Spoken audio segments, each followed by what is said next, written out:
সবাই চরণ ধুলি। আমি ওই চরণ বাজা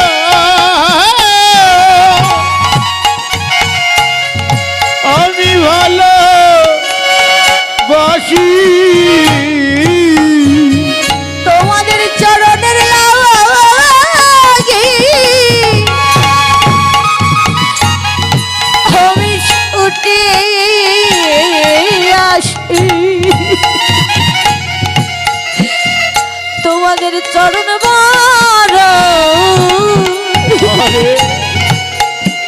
আমি ভালো বাসি। ও তোমার চরণ লাগি আমি ছুটে আসি তোমাদের চরণ বাজা আমি ভালো বাসি। ও তোমার চরণের বাজা চরণের লাগি ছুটে আসি ওই আমি তোমাদের চরণ বাজা আমি ভালো বাসি। তোমাদের চরণ হৃদয়ে রাখি নাই আমি বক্ষে রাখি। তোমাদের চরণ ছাড়া যেন আমায় করো না রে। হরি বল হরি বল হরি বল। রাখি আর মাথে রাখি তো চরণ ছাড়া আমি করো না রে। ভগবান বাবা ভক্তকে ভালোবেসে ভক্তের চরণের ধুলি পাবার লাগি গোলক হইতে বৈকুণ্ঠ ধামে বারে বার নেমে আসে। আমার আমিত্ব পরিত্যাগ করে শুধু ভক্তির ওই প্রেম ভক্তি ভালোবাসা পাবার লাগি প্রভু বারে বারে ছুটে আসে ভক্তের বাজারে। তাই তো বাবা আজ আমরাও এসেছি বহু ভাগ্যের পরে বৈষ্ণবের বাজারে। কেন মা? বৈষ্ণবের চরণধুলি হৃদয় রঙ্গে লেপন করিবার লাগি, হরিনাম কৃষ্ণ নাম কর্ণ দ্বারা শ্রবণ করিবার লাগি, বদন দ্বারা বলিবার লাগি। মাগো এমন দিন আমাদের ভাগ্যে হয় কি না হয় আমরা কিন্তু আর কেউ বলতে পারবো না। কেননা ভগবান কখন কার নামে আপন নাম ধরে বাঁশি বাজাইবে আমরা কেউ কখনো বলতে পারবো না। এখানে এসেছি, এখান থেকে ফিরে যেতে পারবো কিনা তাও কিন্তু বলতে পারবো না। তাই তো প্রভু যখন ভক্তকে ভালোবেসে বারবার ভক্তের চরণের ধুলি হৃদয় বক্ষে জড়াই ধরে, মাগো আমরা মানবকুলে জন্ম পেয়েছি, আমরা আমাদের মান অভিমান সকল কিছু পরিত্যাগ করে বৈষ্ণবের বাজারে গিয়ে বৈষ্ণব চরণধুলি হৃদয় বক্ষে লেপন করব। দেখবেন যদি বৈষ্ণবের ওই চরণের কৃপা হয় সেদিন এই দেহের অসুস্থতা, আমার আমিত্ব, আমার অহংকার, কাম ক্রোধ সকল কিছু সেদিন পরিত্যাগ হয়ে যাবে। সেদিন দেহে আর কিছুই থাকবে না।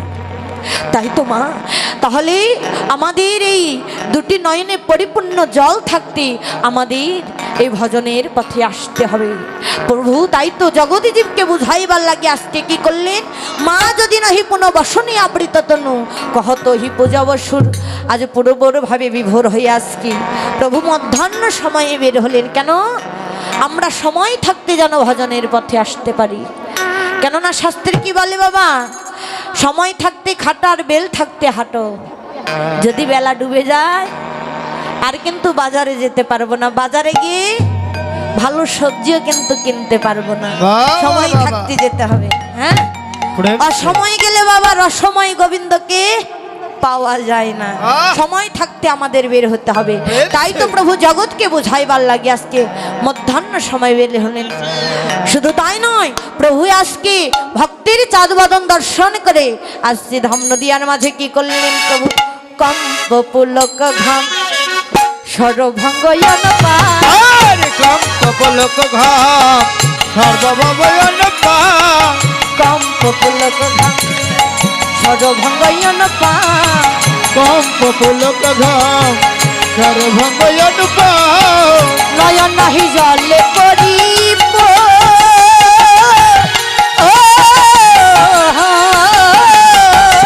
আর নয় নাই জলে পড়ে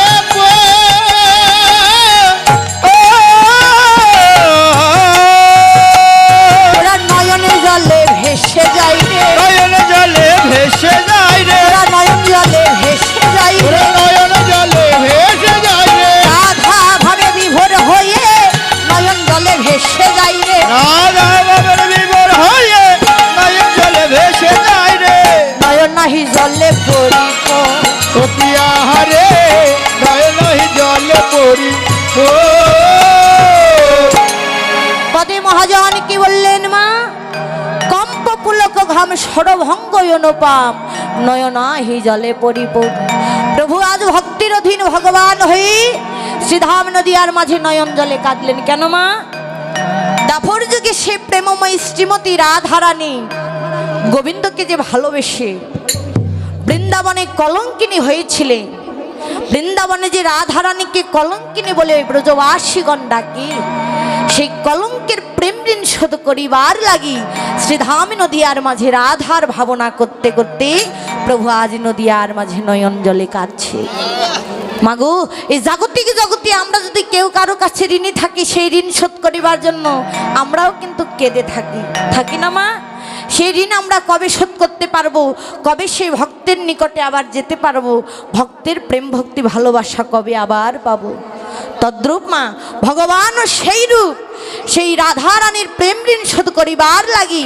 আজ শ্রীধাম নদীয়ার মাঝে রাধাভাবে বিভোর হয়ে নয়ন জলে কাঁদলেন প্রভু যখন নয়ন জলে কাঁদলেন সে তো ভক্তির অধীন ভগবান ভগবানের যদি নয়নের জল ভক্ত দর্শন করে তাহলে ভক্ত তার ঠিক থাকবে না তাই তো প্রভু আজ শ্রীধাম নদীয়ার মাঝে কি করলেন বাম ভুজইব শোনে মুখ ঝাপয়ে বাম ভুজইব শুনে মুখ ঝাপয়ে বাম ভুজইব শোনে মুখ ঝাপয়ে বাম ভুজব শুনে মুখ ঝাপয়ে বাম নয়নে ঘন চায় আরে বাম নয়নে ঘন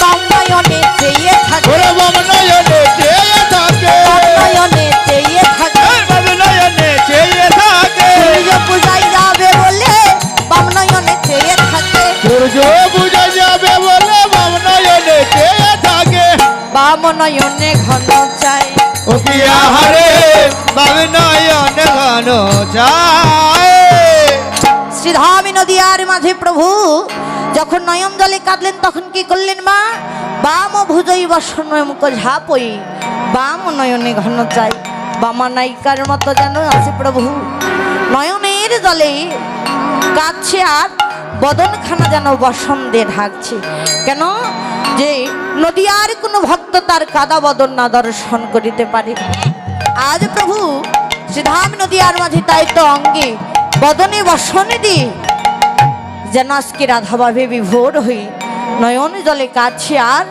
বিভোর হয়ে প্রেম ঋণ শোধ করিবার লাগি সূর্য পূজার নয়ন সূর্য পূজার দিকে প্রভু বিভোর হলেন বাম ভুজই বসনে মুখ ঝাপই বাম নয়নে ঘন চাই প্রভুর এ ভাবে দর্শন করে পদের এক প্রান্তে দাঁড়িয়ে বৈষ্ণবী কবি লিপি বর্ণনা করলেন রাধা মোহন দাস এই অভিলাষ রাধা মোহন দাস তুই অভিলাষ সচরণ যেন পায়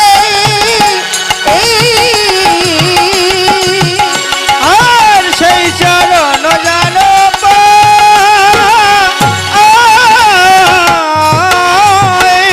সেই দিন আমার কবে বা হবে সেই দিন আমার কবে বা হবে সেই দিন আমার কবে বা হবে সেই দিন আমার কবে বা হবে রাধা ভাবে বিভোর হব সেই দিন আমার কবে বা হবে রাধা ভাবে বিভোর হব সেই দিন আমার কবে হবে প্রভু আর শ্রীধাম নদীয়ার মাঝে রাধা ভাবে বিভোর হয়ে কাঁদলেন প্রভুরে ভাবে দর্শন করে বৈষ্ণব কবি লিপি বর্ণনা করলেন রাধা মোহন দাস সেতে অভিলাষ সোচা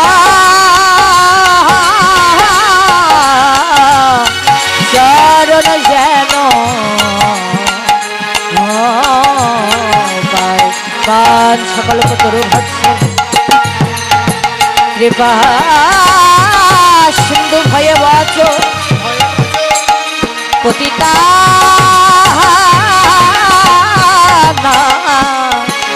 পাবনে ভয় বৈষ্ণবে ভয় নম বৈষ্ণব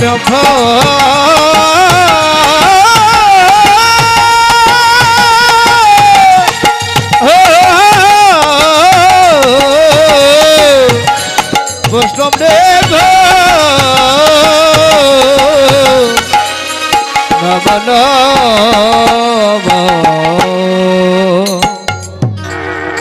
জরাধি তবে বাবা এতক্ষণে আমরা শ্রীধাম নবদ্বীপে তথা গৌলীলা সদনে ছিলাম। গৌলীলাকে বিশ্রামে রেখে আপন আপন বক্ষে রেখে রাধা গোবিন্দের চরণে শরণাগত হই একটু যুগল নামে ধ্বনি করে আমরা মধুময় মধুর মধুর শ্রীধাম বৃন্দাবনে যাব। কিন্তু জরাধি মায়েরা বৃন্দাবন ধামে যেতে গেলে কি করতে হয়? পাসপোর্ট ভিসা করতে হয় বাবা, না? তাছাড়া কিন্তু বৃন্দাবন ধামে যাওয়া যায় না। কিন্তু মাগো লক্ষ্য করে দেখুন, এই দেহটা কিন্তু হচ্ছে একটি বৃন্দাবন ধাম। আমাদের এই দেহটা 84 ক্রোশ বৃন্দাবন ধাম।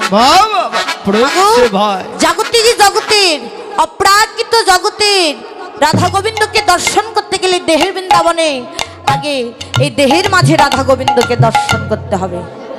যদি আমরা দেহের মাঝে রাধা গোবিন্দকে দর্শন করতে পারি, অপ্রাকৃত জগতে রাধা গোবিন্দ আমরা সেদিন দর্শন করতে পারবো।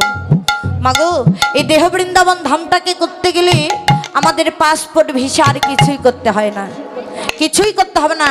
মাগো জরাধি রান্না করতে গেলে আগে আগে আমাদের কোন জিনিসের প্রয়োজন হয় বলুন তো মা? রান্না করতে গেলে কোন জিনিসের আগে প্রয়োজন হয়? জোরে বলবেন।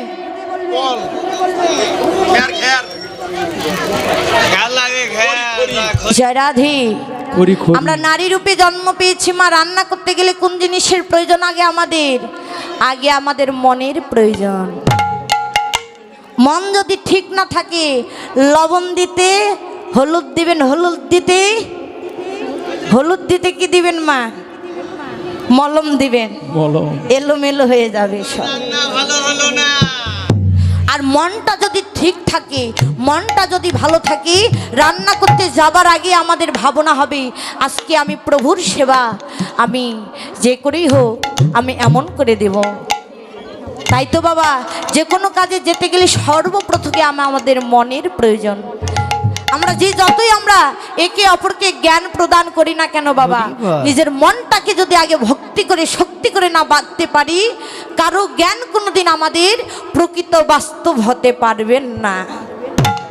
যদি আগে আমাদের মনটা না ঠিক থাকে, মন যেহেতু এলোমেলো থাকে, কোনোদিন আমরা কারো জ্ঞানকে আমাদের এই মস্তিষ্কে ধারণ করতে পারবো না। তাহলে সর্বপ্রথমে আমরা যে কোনো কাজেই যাই না কেন আগে মনটাকে ভালো করে তৈরি করে নিতে হবে। মাগো রান্না করতে গেলে আগে মনের প্রয়োজন, যে কোনো কাজে যেতে হলেও মনেরই প্রয়োজন হয়। জরাধি যাই হোক, বৃন্দাবনে যেতে গেলে আগে 84 ক্রোশ বৃন্দাবন ধামটাকে তৈরি করে নিতে হবে।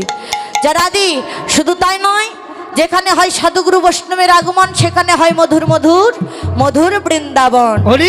আজ বহু ভাগ্যের পর এখানে বৃন্দাবন ধামে তৈরি হয়েছে। আজ সবাই মিলে একটু উলুধ্বনি জয়ধ্বনি দিয়ে আমরা রাধা গোবিন্দের চরণে শরণাগত হয়ে আমরা মধুময় মধুর বৃন্দাবনে যাব। আমার কীর্তন হয়তো মায়েদের বাবাদের ভালো লাগছে না, যদি ভালো লাগতো তাহলে মাঝে মধ্যে একটু উলুধ্বনি জয়ধ্বনিটা ঠিক দিতেন।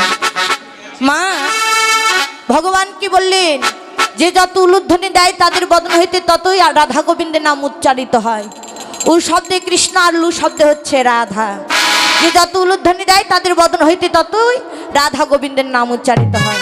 মাগো আজ এখানে এসেছি আপনাদের আমাদের কিন্তু কারো সংসারের ভাবনা নেই, আছে কারণে কিসের ভাবনা আছে? শুধু বৈষ্ণব সঙ্গের ভাবনায় রয়েছে মনটা। হ্যাঁ, তবে যাই হোক, আজ বহু ভাগ্যের পরে আমরা এসেছি বৃন্দাবন ধামে, নব বৃন্দাবন ধামে এসেছি। সবাই মিলে একটু উলুধ্বনি জয়ধ্বনি করে মধুময় মধুর শ্রীধাম বৃন্দাবন ধামে যাব। রাধে রাধে, হরি বল।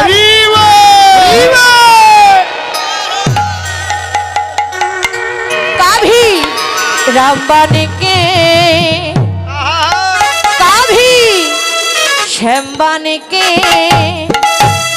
চলিয়ানা প্রভুজি চলিয়ানা হে कभी राम बन के कभी বলো ধনিয়ার করো তালি হরে রাধে রাধে তালে তালে भूजी चलियाना है राम बन के कभी राम बन के चलियाना भोजोरी तेरियाना है अभी राम बन के चलियाना है ओ कभी राम बन के चलियाना है कभी श्याम बन के चलियाना है कभी शंबाने के कभी शंबाने के चले आना प्रभु जी चले आना है राम धन्य है धन्य है कभी राम बन के चलियाना प्रभु जी चलियाना है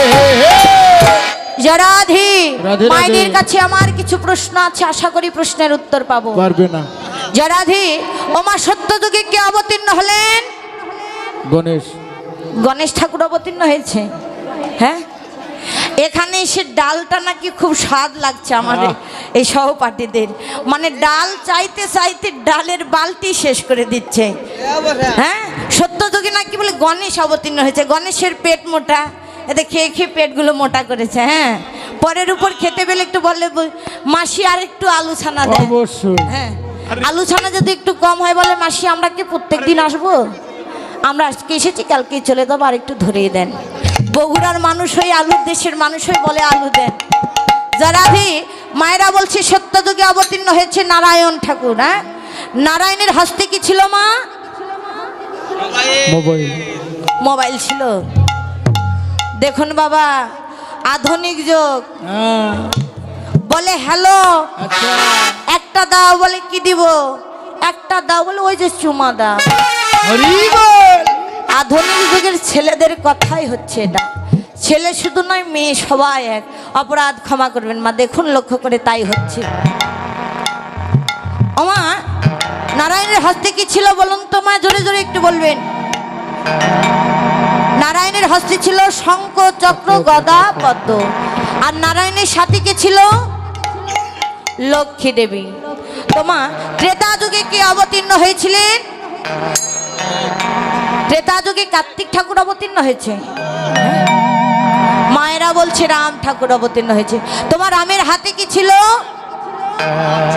দশ রামের হাতে বাঁশ ছিল বাবা হ্যাঁ বাঁশেরই তো ধনুক তা হতে পারে কিন্তু সঠিকটা তো আগে বলতে হবে না বাবা তো ওমা রামের সাথীকে ছিল সীতা সীতা হাত রেখে ধনু হাত নিয়ে চলে আনা প্রভুজি চলে আনা হে সীতা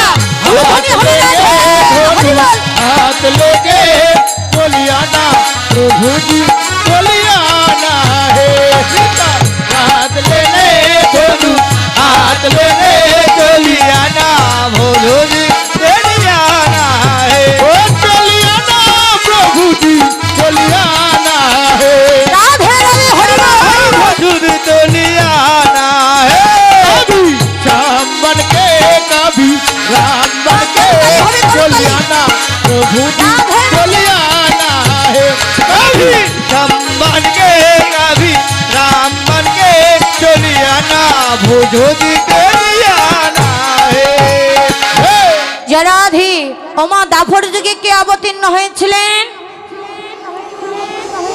দাফর যুগে ভগবান শ্রীকৃষ্ণ অবতীর্ণ হয়েছিলেন তোমা তার হস্তে কি ছিল লাঠি লাঠি ছিল লাঠি দিয়ে ভাঙতে হবে ওদের পিঠের কাঠি তাহলে সঠিক উত্তর দিবে ওমা ভগবান শ্রীকৃষ্ণের হাতে ছিল বাঁশি আর আর শ্রীকৃষ্ণের সাথে কে ছিল লক্ষ্মী লক্ষ্মী ছিল মায়েরা বলছে ছিল রাধা রাধা হাত রেখে বাঁশি হাত নিয়ে চলে আনা প্রভু